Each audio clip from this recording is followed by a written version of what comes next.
Hello students, हमने plant kingdom chapter का pteridophyta start कर दिया था और टेरिडोफाइटा में मोर्फोलॉजी हमने साइलोटम की, लाइकोपोडियम की, सिलेजिनेला की, इक्वेसिटम की और किसी एक फर्न की मोर्फोलॉजी भी देखी थी। आप लोगों को मालूम है ब्रायोफाइटा में तो 2 क्लासेज हमने देखी, लिवरवर्ट्स और एक मोसेस की, लेकिन टेरिडोफाइट्स में 4 क्लासेज हैं जिनको साइलोप्सिडा, लाइकोप्सिडा, स्फिनोप्सिडा, टेरोप्सिडा के नाम से जानते हैं। साइलोप्सिडा में मोस्ट प्रिमिटिव टेरिडोफाइटा साइलोटम आता है जो रूटलेस लीफलेस था, और लाइकोफाइटा में आप लोग देखोगे लाइकोपोडियम सिलेजिनेला आता है। इसी तरह स्फिनोप्सिडा में आपने देखा हॉर्सटेल प्लांट इक्विसिटम आता है, और टेरोप्सिडा जो कि मोस्ट एडवांस्ड ग्रुप है टेरिडोफाइट्स का, उसमें फर्न्स आती है। फर्न्स में मोस्ट कॉमन एडिएटम जिसको walking fern, maidenhair fern के नाम से जानते हैं। उसके अलावा टेरेस देखा हमने, टेरिडियम देखा, ड्रैग टेरेस देखा। खास बात ये अपने को देखनी है कि जब ये प्लांट बॉडी टेरिडोफाइट्स की स्पोरोफिटिक होती है तो जब ये मैच्योर होती है तो उस पर स्पोर्स लगते हैं। अपने को देखना यह है कि स्पोर्स का फॉर्मेशन कहां होता है। तो स्पोर्स आप लोगों को मालूम है एंडोजीनस ओरिजिन स्पोर्स का फॉर्मेशन स्पोरेंजियम के अंदर होता है। जब ग्रुप ऑफ स्पोरेंजिया होती है तो उसके लिए एक वर्ड काम में लेते हैं, सोराई। कहने का मतलब यह है कि ये सोराई और स्पोरेंजिया उस प्लांट पे कहां लगती हैं, तो वो उस प्लांट की लीफ पे सोराई स्पोरेंजिया लगती है, और उस लीफ को, उस फर्टाइल लीफ को जिसमें स्पोर्स का फॉर्मेशन, जिसमें स्पोरेंजिया का फॉर्मेशन, सोराई का फॉर्मेशन डेवलपमेंट होता है, उसे हम स्पोरोफिल कहते हैं। मोस्ट ऑफ द टेरिडोफाइट्स में वो जो स्पोरोफिल्स होती है वो नॉन फोटोसिंथेटिक होती है, और वो कॉम्पैक्टली अरेंज्ड होकर एक रिप्रोडक्टिव स्ट्रक्चर बनाती है जिसे हम स्ट्रोबिलस सिंगुलर वर्ड और स्ट्रोबिलाई प्लूरल वर्ड कहते हैं। लाइकोपोडियम में भी उस रिप्रोडक्टिव स्ट्रक्चर को स्ट्रोबिलस कहेंगे, सिलेजिनेला में भी उसको स्ट्रोबिलस कहेंगे, इक्विसिटम में भी स्ट्रोबिलस कहते हैं, लेकिन कभी कभी उसको कोन भी कहते हैं। फर्क क्या है कोन और स्ट्रोबिलस में? जब थोड़ी सी लूजली अरेंज्ड होती है तब वो स्ट्रोबिलस है, और कॉम्पैक्टली अरेंज्ड होकर कोन ही बन जाती है जब उसको कोन कहते हैं। तो इक्विसिटम की रिप्रोडक्टिव स्ट्रक्चर को कोन भी कह सकते हैं। इसी तरह जब हम फर्न्स को देखते हैं, किसी भी फर्न को, उसमें स्पोरोफिल्स कॉम्पैक्टली अरेंज्ड नहीं होती हैं, वो ग्रीन होती हैं, फोटोसिंथेटिक होती हैं, और उन लीव्स के अपेक्सियल साइड, लोअर साइड सोराई लगती है, ग्रुप ऑफ स्पोरेंजिया लगती हैं, और इसलिए उस लीफी स्ट्रक्चर को जिसपे स्पोरेंजिया लगती हैं स्पोरोफिल कहते हैं। तो फर्न्स एक ऐसा एग्जांपल है टेरिडोफाइट्स में जिसमें स्पोरोफिल्स फोटोसिंथेटिक भी होती हैं एंड दे बियर स्पोरेंजिया और सोराई ऑल्सो। बाकी लाइकोपोडियम, सिलेजिनेला, इक्विसिटम में ये स्पोरोफिल्स नॉन फोटोसिंथेटिक होती। एक बात को ये समझने की कोशिश करना है, हमको देखना यही है कि सिलेजिनेला में कहां पे लगती है रिप्रोडक्टिव स्ट्रक्चर, इक्विसिटम में कहां पे लगती है वो कोन या स्ट्रोबिलस, और फर्न्स में कहां पे लगती है ये अपने को देखना है। फिर उससे स्पोर्स का फॉर्मेशन कैसे होता है ये देखना। आप लोगों को एक बात तो मालूम है कि जब स्पोर बन जाते हैं तो स्पोर तो फर्स्ट सेल है गैमेटोफिटिक स्टेज की। टेरिडोफाइट्स में स्पोर के जर्मिनेशन से जो गैमेटोफाइट बनता है वो उस प्लांट से बिल्कुल इंडिपेंडेंट सॉइल के अंदर बनता है। यूजुअली वो फोटोसिंथेटिक होता है, इट मे बी सैप्रोफिटिक, लेकिन ज्यादातर वो स्पोरोफिटिक, सैप्रोफिटिक की बजाय फोटोसिंथेटिक होता है, और वो इंडिपेंडेंट है, स्पोरोफाइट पे बिल्कुल डिपेंडेंट नहीं है। इसलिए इन pteridophytes gametophytic and sporophytic stage both are independent. ये अपने को ध्यान में रखना। जब वो गैमेटोफाइट, जिसको प्रोथेलस कहते हैं टेरिडोफाइट्स में, मैच्योर होगा तो उस पर सेक्स ऑर्गन्स लगेंगे। टेरिडोफाइट्स में भी सेक्स ऑर्गन ब्रायोफाइटा की तरह एंथ्रीडिया एंड आर्किगोनिया कहलाते हैं। Male sex organ antheridium, female sex organ archegonia. थोड़ी सी स्ट्रक्चर में फर्क मिलेगा ब्रायोफाइट्स की एंथ्रीडियम की और टेरिडोफाइट्स की एंथ्रीडियम। इसी तरह आर्किगोनिया में भी डिफरेंस मिलेगा। आप एंथ्रोजॉइड्स में भी डिफरेंस देखोगे, दोनों में क्या फर्क होता है। तो ये सब चीजें आज अपने को देखनी है। तो रिप्रोडक्टिव स्ट्रक्चर ऑफ टेरिडोफाइट्स अगर हम लोग देखें तो देखो,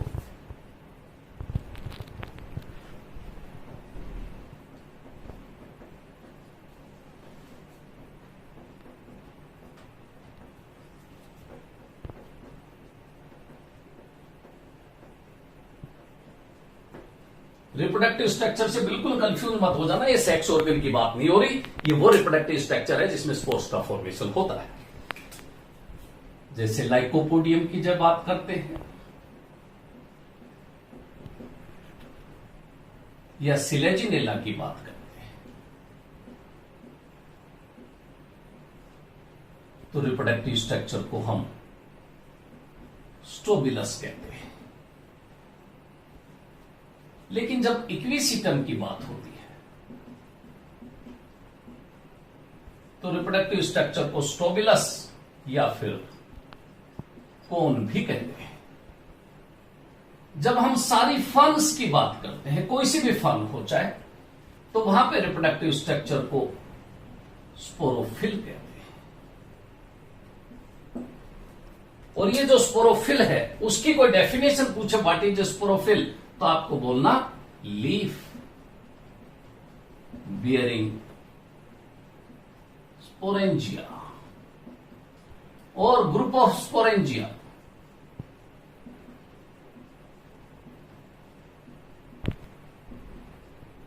को नाम क्या देते हो आप? सोराई।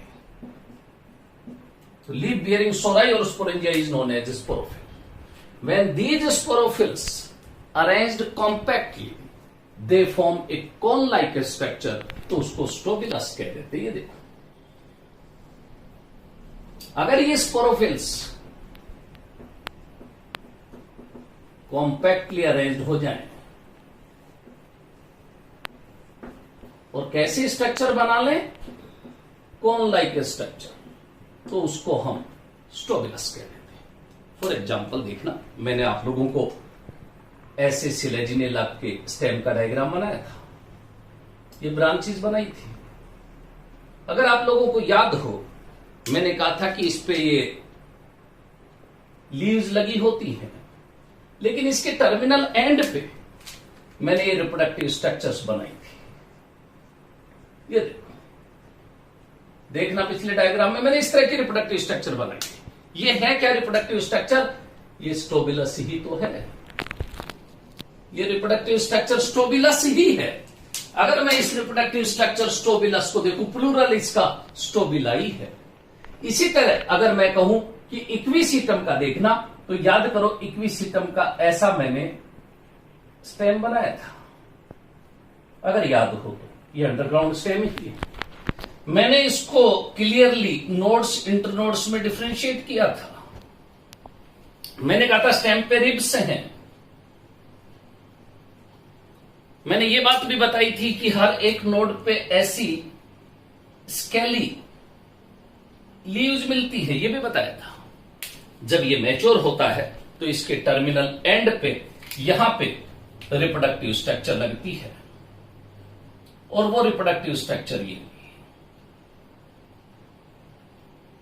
ये देखो, ये रिप्रोडक्टिव स्ट्रक्चर। इस रिप्रोडक्टिव स्ट्रक्चर को हम, उससे ज्यादा कॉम्पैक्ट है, इसलिए इसको कौन अपनी बुक में लेबलिंग स्टोबिलस कर रखी है, इसलिए स्टोबिलस भी कहते हैं। ये ध्यान रखना। यहां पे जो स्पोरोफिल्स है वो थोड़ी कॉम्पैक्टली अरेंज होती है।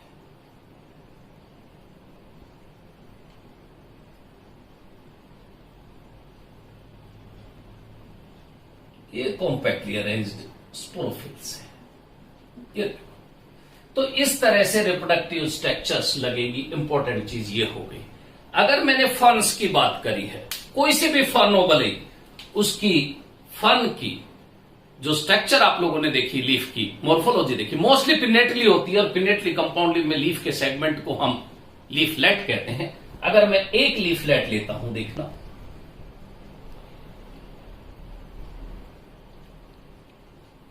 ये एक लीफलेट लेता हूं, इस लीफलेट की ये मिडरिप है ये, और ये lateral branches open forget type की होती है, आगे जाके दो में ऐसे ब्रांच हो जाती है। ये इसकी लेटरल वेन्स है। जब ये मैच्योर होती है तो मैं बता चुका, ये देखो, ये लीफ है, ये लीफलेट है। इसकी एबैक्सियल साइड, लोअर साइड पे मार्जिन्स पे खासकर ग्रुप ऑफ स्पोरेंजिया लगती हैं, जिनको हम सोराई कहते हैं। ये देखो, ये सोराई है।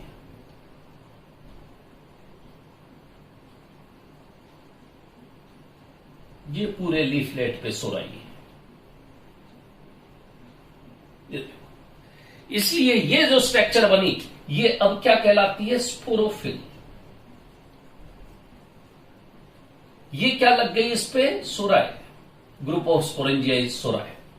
याद रखना, इस साइड मैंने कह दिया अबैक्सियल लोअर साइड, और इनके प्रोटेक्शन के लिए या तो इसका मार्जिन इसको प्रोटेक्ट कर लेता है या कोई स्पेशल मेम्ब्रेन इनको प्रोटेक्ट करके रखती है।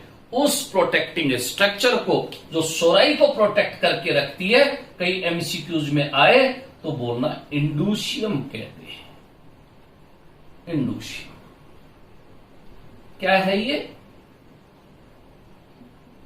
प्रोटेक्टिंग मेम्ब्रेन है जो इस सोराई को प्रोटेक्ट करती है, उसे इंडूशियम कहते हैं।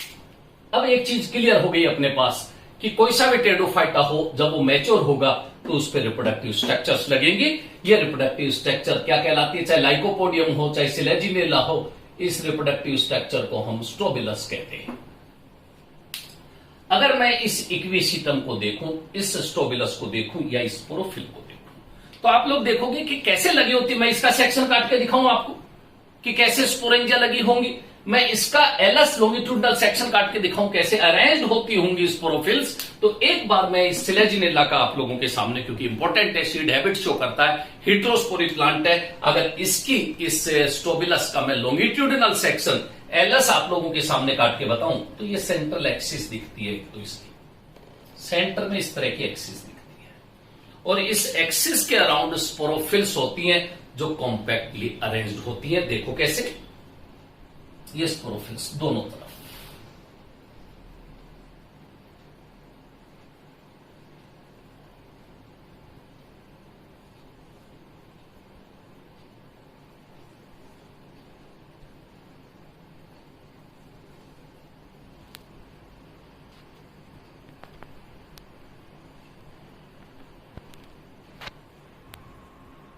ये देखो, ये स्पोरोफिल दूसरी तरफ भी इसी तरह से।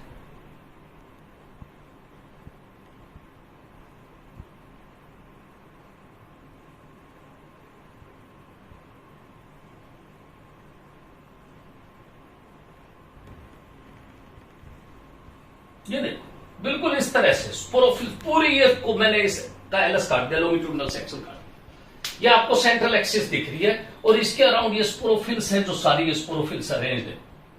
ध्यान देना एक बार, मैंने बेस पे ऐसी बड़ी बड़ी क्यों बनाई है? ये स्पोरेंजिया है, ये सारी बेस पे जो स्पोरेंजिया मैंने दिखाई है, उन स्पोरेंजिया को आप लोग ध्यान से देखोगे तो स्पोरेंजियम में मात्र 4 साइज में बड़े ये 4 स्पोर्स है, 3 दिख रहे हैं, इसके पीछे है, इसको भी देखो,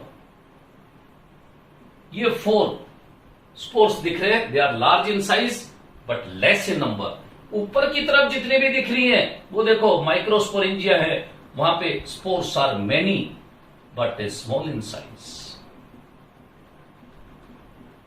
एक बात गौर से सुनना, ध्यान से समझना कि जो टेरिडोफाइट्स होते हैं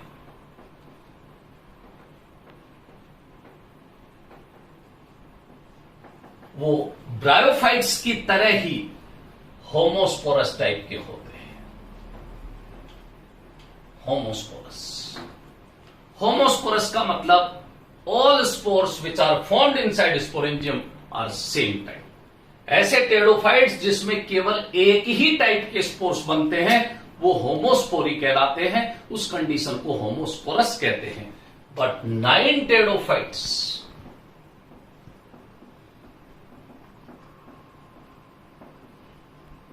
और हीट्रोस्पोरी टाइप, हीट्रोस्पोरस टाइप के हैं 9 टेरिडोफाइट्स।